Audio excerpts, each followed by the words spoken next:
Hello, everybody, and welcome to Adobe Live.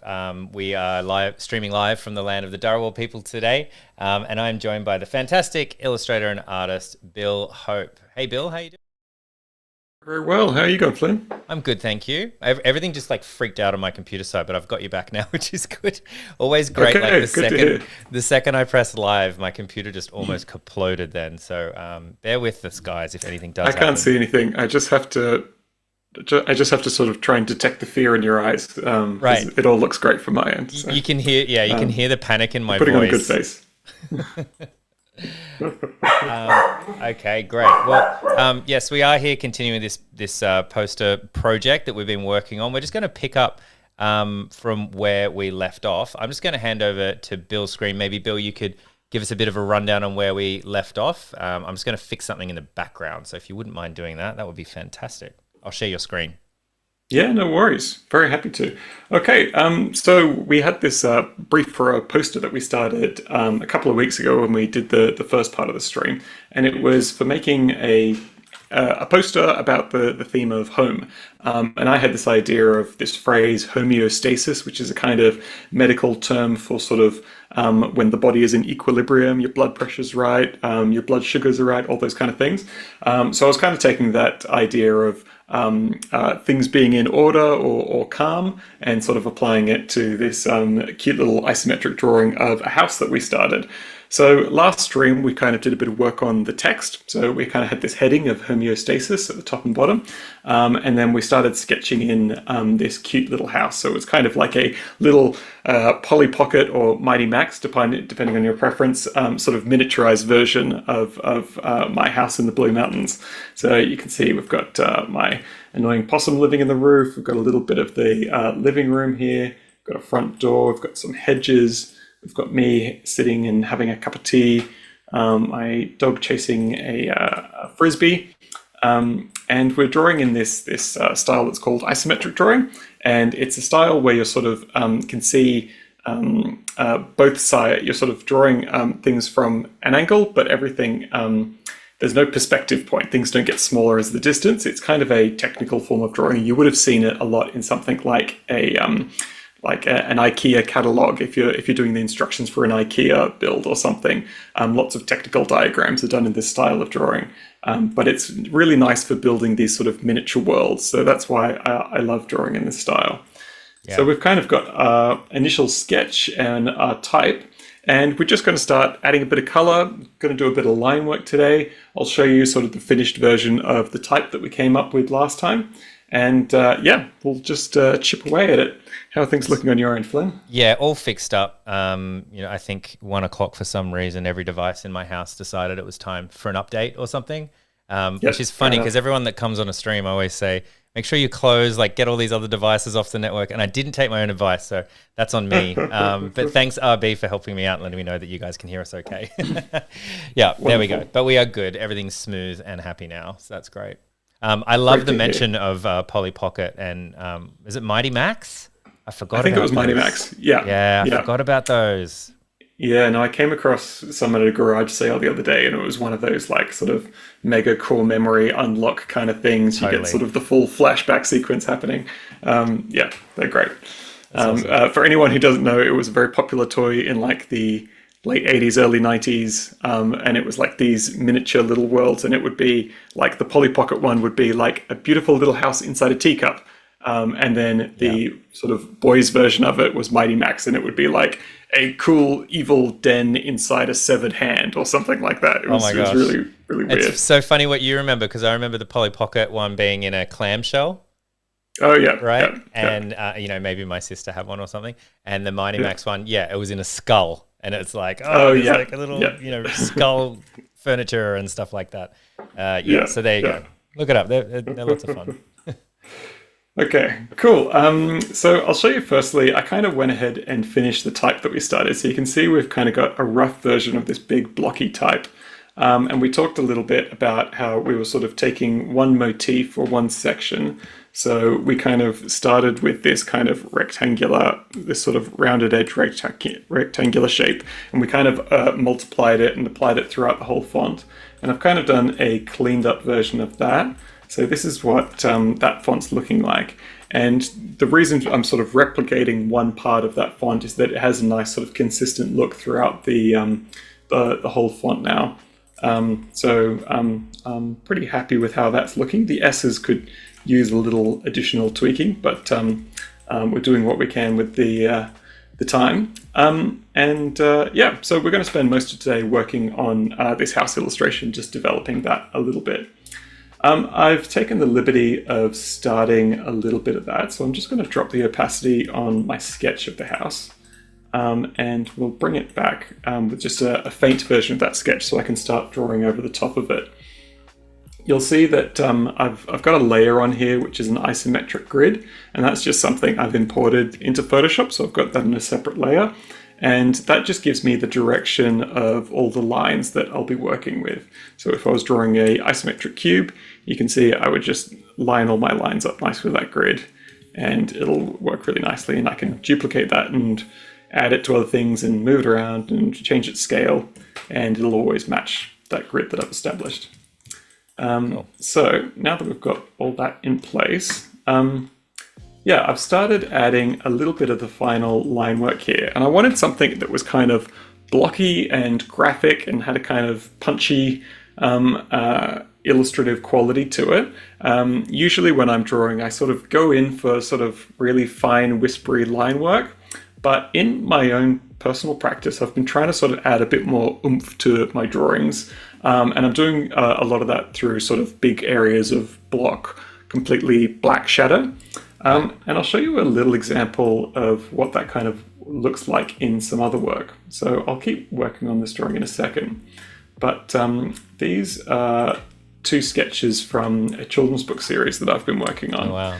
And the one on the left is from, I hope I'm okay sharing this. This is an unreleased section of a book.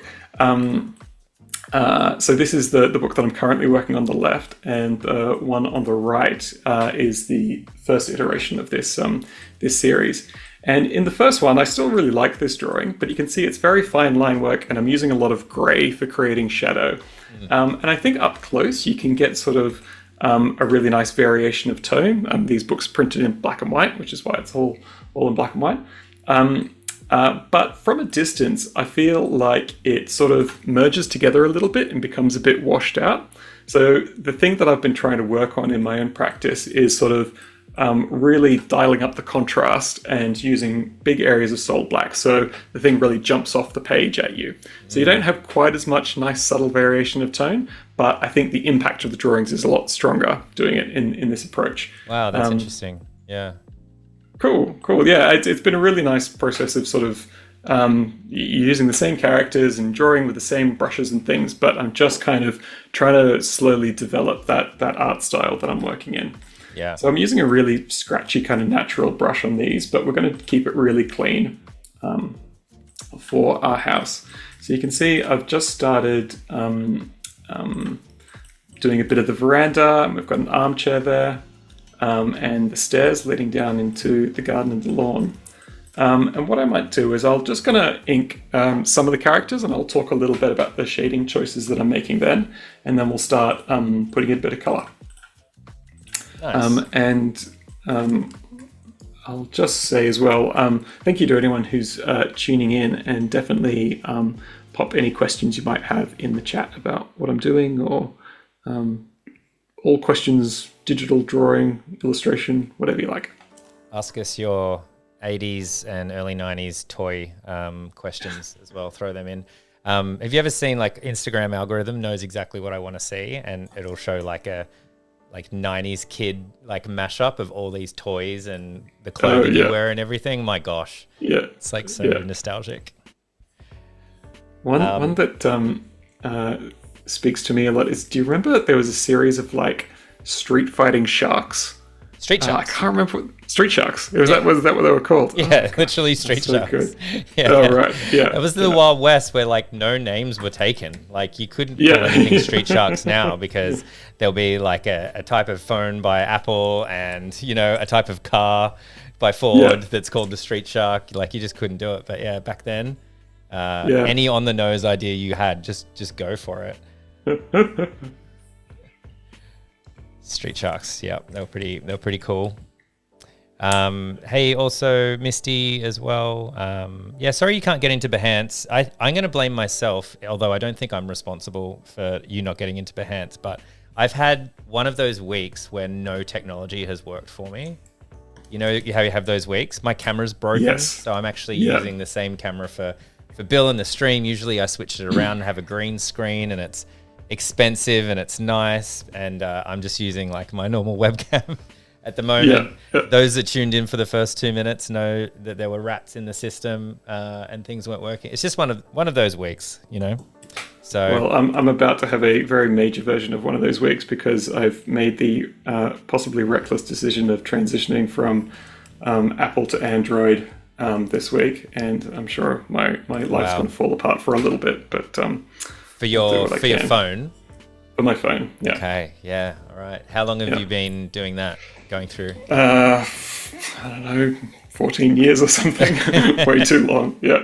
That's it. Like it's such a like the UI is such a slow change. It feels like you've been using the same UI for 14 years, although it's probably almost completely different compared to the original and the first couple to now. But yeah, I would find that I switch between Mac and PC all the time, constantly, but I would find it very difficult to change phone, I think. Yeah, it's going to be a real process, but we'll get there.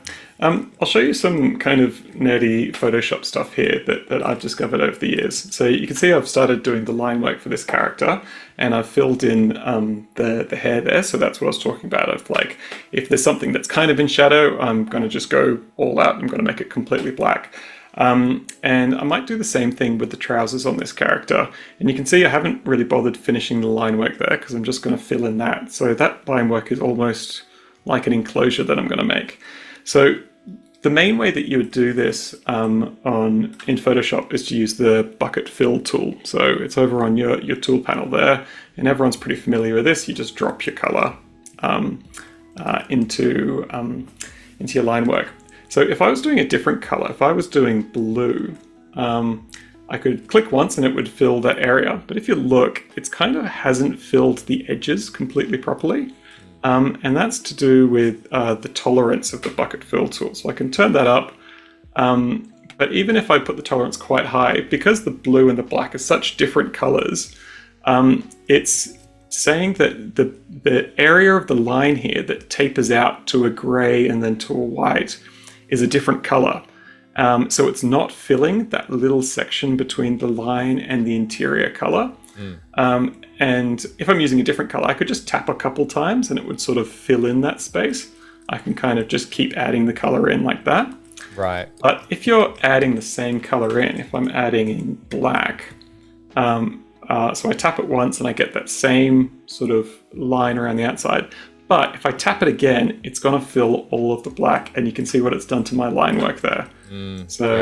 Tap once, tap twice, and then it's filled all of that around there. And it's a very pixelated, like it's not really using anti-aliasing when it goes outside the lines either. So it looks, it's not a rough look, like it looks wrong. Like it looks pixelated in the wrong way. Exactly.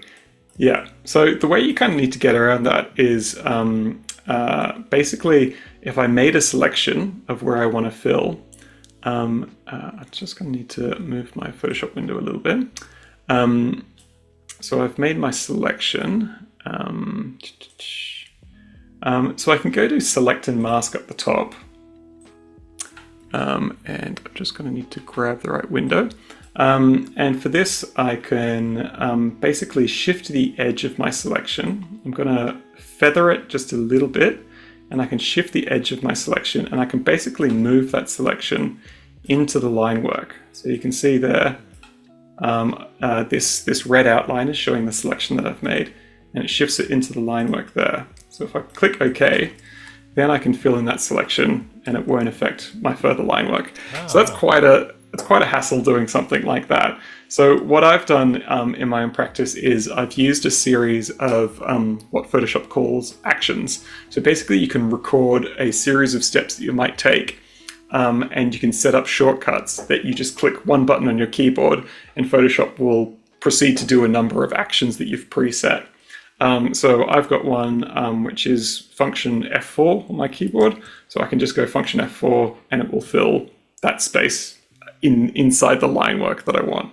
So that's kind of gone down into the weeds a little bit with that. But when you're doing that kind of shading and you just want to fill those areas but leave your line work pristine, it's kind of a quick way of doing it. That's cool. That's great. We could do a session on creating actions, I think. It is very interesting to me, like seeing how like different illustrators and different creators will kind of overcome this like filling in and like how they build their architecture of what they're doing. Because it reminds me of, because I was just thinking of how Jeremy does it, Jeremy Lord, who is on a lot and whose process I know quite well over the many years of doing Adobe Live.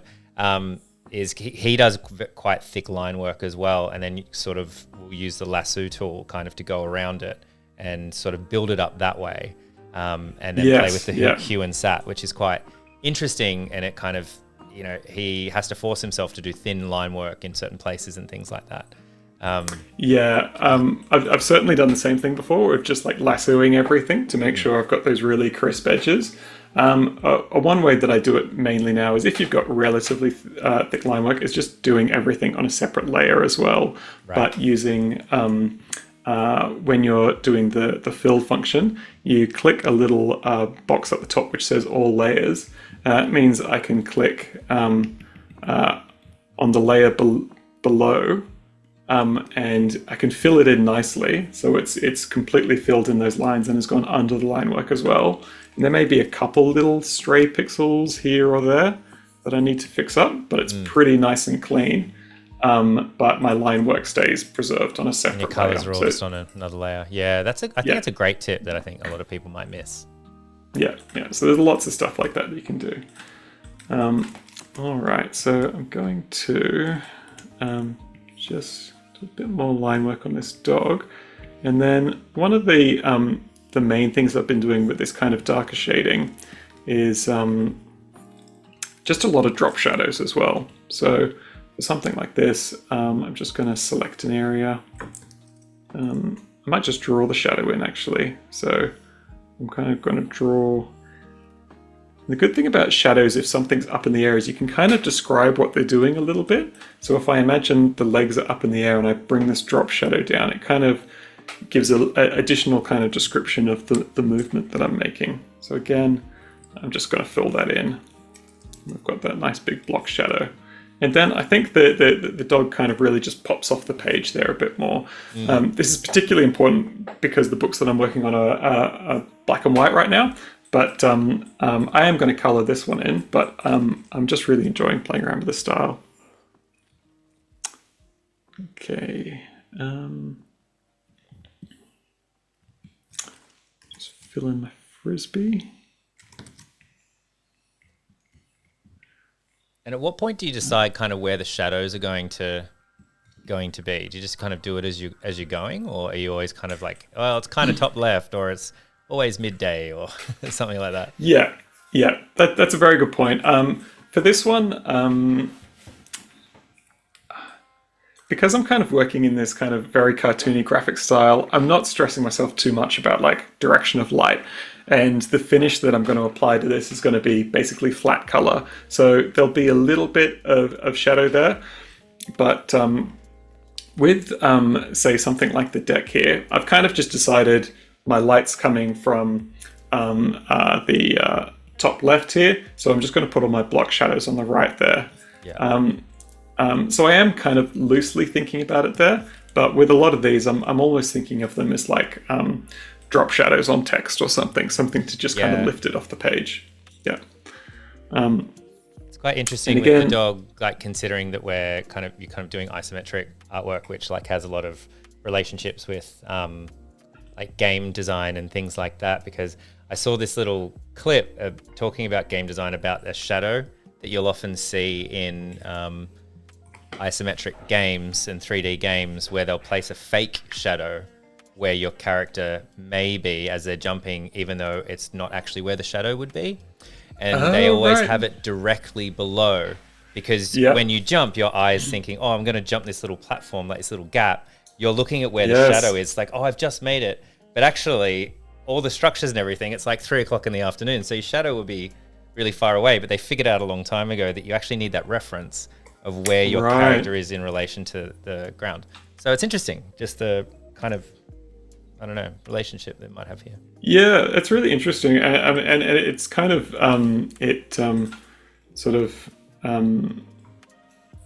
it does force you to sort of think about how your vision works, really, just how you interpret shadows, and like there's really basic things like with this frisbee, the position of the shadow tells your eye very quickly how high the frisbee is off the ground. So if it's here, it's really high, very low there. And you do kind of find that using these big block shadows can really add sort of just an extra layer of meaning or information for the viewer. Yeah. So I wanted to put another shadow on this character here, but I've got him sitting on this set of stairs. And I just like to have the stairs as reference, so I'm just going to paint directly over those stairs to give myself that kind of big block shadow there, and I'm just going to follow sort of the contour of the stairs. So you see them sort of cascading down, and I'm going to do the same thing with my shadow. So go along the stair, drop down, along the stair, drop down, and then connect up with the feet there. Right.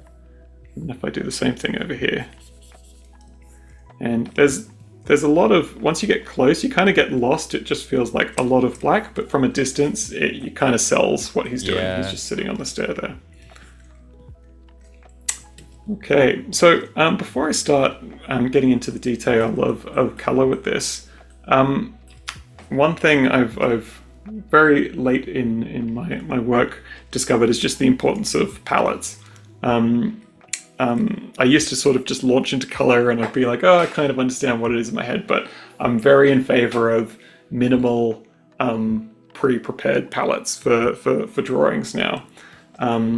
And often I don't really have a sort of technical system for coming up with things, but I'll just think about a couple of core colors I know that I'm going to use, and then I'll kind of work out from that. So with this one, and I just start with painting some swatches for myself. So I might start with this green because I know I'm going to put some green in for the hedges. I might have some kind of grayish brown for the deck here. And I always, I guess the dog as well. My wife is always reminding me I drew way too dull colors, so I'm going to put one real zinger in there to sort of lighten it up. And my go-to zinger color right now is just a sort of intense coral. So I'm going to have that. And then often when I'm making up a palette, I'll just sort of do a light and a dark version of some of the colors that I'm working with, just to give myself that. And then often I'll have one kind of offset pair or something that kind of can play off each other. So maybe it's a bright yellow. Actually, I'm not crazy about that. Maybe it'll be a sort of teal blue. And with this, I'm sure there are people who have like a real system for figuring out palettes, but I'm very much just feeling it out, what kind of feels right in the moment. Yeah. Okay, so that'll do. And so it's only sort of 4 colors and 2 tones of that color. So I'm going to try and kind of stick within that, and it always gives your artwork a much more sort of pleasant, cohesive look if you've got something like that going on. And I'll let myself sort of deviate a little bit, some different tones, but I'll try and stick to that relatively strictly. Cool. All right, I'll start coloring in some of these objects. For a potential future stream about actions, that's another one that I've made that makes sort of nice clean enclosures for objects that I'm coloring, but I don't think we need to go into all those details now. I'll just... Is that how you're selecting? Are you using the action you showed us before, or is this a different one? Sorry. If this is a different one. Deep into it. Okay, you can just say it's a different one. That's cool. But yeah. So it's basically cool an coloring action. in. Yeah, thanks. So it's basically an action where if I've got some objects here and they've got a nice clean enclosure all around them, I can select outside those objects. So if we look at it, it's selecting everything outside those two chairs. And basically what the action is doing is it's inversing that selection. It's refining that selection by shifting the edge a little bit in. So it's moving the selection inside, and then it's making a new layer underneath, and it's making a mask of that layer, and then I'm filling that layer. Wow. And All in one click. that seems like that, and that's just in one click. But it's something I use all the time because if I make that selection again, you can see it's got this really perfect, clean selection inside the line work that I want to color, and because it's masked, I can get that selection whenever I need it. So if I want to change any of those colors, move anything around, I've always got a really nice clean mask to work with. And can I ask why you've chosen to set up that action in a way where you select outside the object rather than inside the object? Because that's an interesting choice. Yep, I mean, you could do it inside, but for often things that have a lot of things will have a single line around the outside, but lots of lines on the inside. So Right. it basically, doing it that way is a lot quicker than me selecting all the different bits of the inside of this this chair, because it's got all those bits. And once you start sort of doing the selection, I've got all these lines to work with and fix up any of the mistakes with that. But if I select the outside first, I've just got a nice clean fill. Wow, that's really smart. I don't think I've seen that before. That's really cool. Lovely. Thanks. If you guys are watching and paying attention, I think that might have been the coolest action I've seen in a long time for illustrators on Adobe Live and Photoshop. So yeah, that's really neat. I love that, the idea of just demonstrating that, how many clicks it took you to demonstrate the way that it would be if you did it the way that I thought, logically you might do it. Is super interesting because you got 100 things in an artwork to do, and you've got to do 5 or 6 clicks each time on average. Wow, you'd be saving yourself so much time by having that action set up in the right way. Really cool. Yeah, it's not a particularly healthy part of my practice, but by doing sort of commercial jobs where you've got a lot of these kind of things, you're just looking for any efficiency, especially something like that where it's like you're doing the same thing over and over again. My kind of mantra with any kind of digital drawing is like, computers are great at replication. So anything that you can do that is replicating, you just lean into that. You let your human hand do all the fun human stuff that it can do, but anything that you don't want to do a job twice. You just want to get the computer to do it. That's super cool. I think before, when you're talking about the other version, RB in chat was saying, select and expand a bit was as a method of doing the kind of coloring in part that you were demonstrating the action before, and you showed basically that the opposite way. So do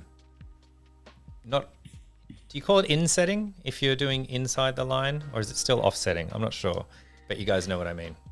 Yeah. I'm going to click. Where's Johanna when I need her? All right. So I'm just doing flat color, so it's nice and quick with these characters. So I'll just piece together the right tones and going back to my palette, picking up the colors that I want.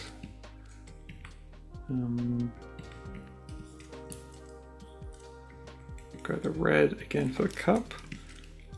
So I'm just filling on the layer underneath the line works here, and just using the bucket tool with the all layers option checked. So it's really easy for me to just sort of click the areas that I want. So again, get that brown for the dog. And I kind of switch between the bucket tool and the brush. Because it's such thick line work, it's really easy to sort of brush in smaller sections. If there's some sort of tricky bits where pixels might get lost, I make sure I use the brush because it's a sort of much more even coverage. I might even just put some white above the eyes there to sort of give him a bit of direction where he's looking. And we'll fill in the frisbee there as well. Okay, so I've kind of got some of the main elements in there, and we can keep chipping away at that. But I might sort of zoom out for a second and sort of look at the broader composition. So I've got sort of my sketch version of it on a layer, And what I might do is, just so I don't have to finish all of the line work right now, I'm just going to sort of drop that sketch version in, and we can start looking at the whole picture as kind of a broader composition. So the idea is that I'm sort of on this deck out on the lawn. So I want to put in one sort of big shape that will be sort of the basis for that lawn. So I'm just going to fill that whole section in. Sorry, I keep losing some of my buttons underneath the Zoom UI. Oh yeah, that can be frustrating. Yeah, so I'm just going to fill in that section. And I'm kind of sort of thinking about this as like, what are the big compositional shapes within this picture? So that circle is going to be a big one. That's kind of something that grabs your eye, and it sort of makes it a kind of cohesive image. So I can sort of move this circle around. I'm going to make sure it's balanced kind of in the middle of the page. So I'm looking at the areas of white on either side, and that's kind of ground this illustrative section of it. I don't want my text to get lost there, so I'm going to bring that above. And maybe I'll give that a new color. Let's go some sort of mustard yellow, maybe. And sometimes when I'm coloring text or something like this, instead of coloring the text itself, I just fill a whole layer and then make a clipping mask on top. And that just gives me a little bit more flexibility of very easily sort of changing the tone of the color. Yeah. But if I wanted to paint into it with a different color, add whatever kind of details, just gives me that sort of added area of flexibility. That's great. Thanks. Looking at that, I think I prefer a kind of lighter yellow maybe. I'll try something like that. And I feel like maybe I just want one more sort of big compositional shape there. So I'm going to make another circle. I might bring it behind the text. And I kind of imagine like if the big green circle's sort of abstract lawn, this could be sort of abstract sky. Right. So I'm just going to fill it with that kind of blue. So when I'm working on a composition like this, I want to sort of be pretty regularly zooming from my details to looking at the whole thing and sort of keeping that sort of broader compositional mindset of how's this all going to play out? How's this going to look once it's finished? Do you ever do the side-by-side version where you might have the smaller like thumbnail side in a different window in Photoshop and then have the bigger one, or you don't prefer not to work that way? Not in a long time. I have done that before, but no. I think because I mean it's a really good idea. I should do it. I mean, often my drawings are like pretty well sketched out, so I've got a pretty clear idea of what the overall composition is. But often you do get to this stage where you're making big decisions on the fly, and yeah, that'd be a great way of doing it. I forget exactly how to do it, so I'm not going to try and demo it now. But I'm sure it's been good. Done plenty if you haven't done it in a long time, now's not the time to demo. It's interesting just because we'll have some people on, and some people do use that, or they'll use reference of some kind if they're sketching and stuff like that. As a smaller kind of thumbnail to stop them from having to zoom in and out. But some people hate doing that, so I was just very curious on your stance on that one. Yeah, I think I would find it quite distracting having sort of it there the whole time. Yeah. You want to let yourself sometimes get lost in the details, but as an option, it's great. Yeah. So I'm just blocking in the hedges here. So I'm going to fill in that with just one flat color. And I'm wondering if, like if I were to use the same shading technique of having like a big section of black over that hedge. I'll just clip that down. It's kind of a lot that would really grab your eye from a distance. So I'm going to break my own rules and just ignore that approach for the hedges. Right. And I might have them just completely flat. And I'll do what we were talking about before. I'm just going to duplicate those and move them around a bit. And maybe I can come back later and add sort of one section of light or shade to those to give them a little bit more visual interest. And we covered it on the first episode, I know, but I find it very interesting with isometric artwork that you can literally just flip something, like horizontally flip that shape, and it's perfect, because if it's perfect one way, it's perfect the other way, which is just a nice little quality of life kind of thing. Yeah, it's good. And I mean, you can kind of do the same thing. Like if I'm adding a little bit of, say, texturing to the top of this hedge, you can pretty much do the same thing sort of horizontally and vertically as well. Right. Like if I just move that leaf texture over to there, that pretty much sells. And I can do the same thing over here. I don't want the leaf texture on that side, so I'll just erase it. So you've got like a lot of potential for speeding up your process there. Yeah. Speaking of which, Jeremy Lord, who was also doing some isometric artwork for this poster project that we're all working on at the moment, has a question for us. Hi, Jeremy. How did you Hey, Jeremy. How did you fill that hedge so cleanly? Did you use the paint bucket? You missed the start of the stream, Jeremy. No, we were talking about maybe you didn't. It was the same action that was the first action that I used. So I've made a action shortcut where basically I can make a shape. I select the inside of it, and then I've set up a series of action that expands the selection and then just fills the expanded selection. So you can see a tiny ghost of the I can't see it. The selection there. Right. It might just be my screen. But anyway, it's a nice way of really quickly filling that. The only problem with actions is that I think I've made these two actions that I'm very proud of. I should license them or sell them online or something like that. I know people do that. People do that, yeah. It was so long ago, I've completely forgotten how to do it. I've had to sort of pick it apart. So I've just got them baked into my computer, and never will I redo the settings in Photoshop. Yep. Okay. So we've got... How are we going for time?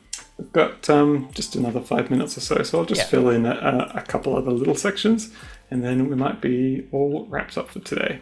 That's great. So the last bit that I was going to do is just this little mantelpiece here. I'm just going to get rid of some of that old sketch section there because that's distracting me a bit. And so I've started working on this mantelpiece, and I'm sort of going to put a fireplace in there. And we did a little bit of this on the last stream, but I'll do it again, where I've got a complex element that I want to sit on this plane of the fireplace, but instead of drawing it all at an angle, it's much easier for me to... can you still hear me okay, Flynn? Yeah, I can hear you fine. Yeah. I'm just... Okay, sorry about that. I love this this step, so it's super cool. I'm just being quiet. Yeah. Sorry, I just had my Bluetooth connected to something else. So I'm just going to do the details of this fireplace sort of from a front-on plane, and then I'll warp the whole thing to get it in place. So I'm just sort of duplicating some areas of like what I guess would be sort of a grate. And then what I do sometimes, if I want to warp two things slightly differently, is I will sort of make them on separate layers, but I'll warp them together. So I'll grab this section, this sort of little bit of detail for the fireplace, and I'll warp it to the shape I want. So I'm just using the perspective warp tool to bring that into shape. And once I've got it in line, I can start sort of making the height or width slightly different there. And because I've kept those on two separate layers, I can now sort of move this one in a slightly different fashion. Cool. To sort of give myself a little bit more sense of depth to that part of the image. So I'll just kind of add a little bit of depth to that, and I'll merge it down into the other layer, and then I'll start adding a bit of that sort of block block black color that Oh, it looks great. Great in the fireplace. talking about. Cool. Okay. Well, we're pretty much. I could keep going with that, and hopefully I will to finish off this home-based poster. I'm just going to get rid of my swatch because that's killing my vibe. But yeah, you kind of get a sense of where this one's going. I really liked playing around with this big block color, and I think it looks really good with that bit of extra. The flat color with the block blacks. It just has a really sort of punchy graphic quality. Yeah, why does this give me like Tintin vibes? Is it because is it block color? I don't know. Yeah, why I think that's kind of the style. Like it's quite kind of comic-y. Like a lot of Marvel comics will do a similar kind of thing. Yeah. And I think it's basically when you're working with old printing techniques, you might have had white and black and maybe like a set of 3 colors that you could blend together for, say, a Tintin comic or something like that. Yeah. So you didn't really have the chance to do gradation of any kind. Yeah. So if you wanted to do dramatic shading, it kind of needed to be fully black. So it is one of those things that probably was at some point dictated by the printing technology, but is now kind of just a style that we work with. An aesthetic choice. Yeah. Well, it's awesome. It's so cool. I'll go back to our screen so we can see that as we go out. But yeah, it's super great. So there you go, homeostasis. I forgot what the title was. Do you remember what the title meant? Homeostasis means sort of it's like when the systems of the body are at equilibrium. So your blood pressure's good, your heart rate's good. Right. It's sort of how things stay equalized within the body, I think, is homeostasis. Yeah. Oh, very cool. I love that. So thank you so much, Bill. It's always an absolute delight having you on, and everyone in chat, thank you so much for joining us. This is our last stream for the week. We'll be back next week with more. Oh no, I did it too quick. We'll be back next week with more Adobe Live stuff. Thank you very much, Bill. Okay. Thanks so much, guys. See you next time. See you all next time. See you later.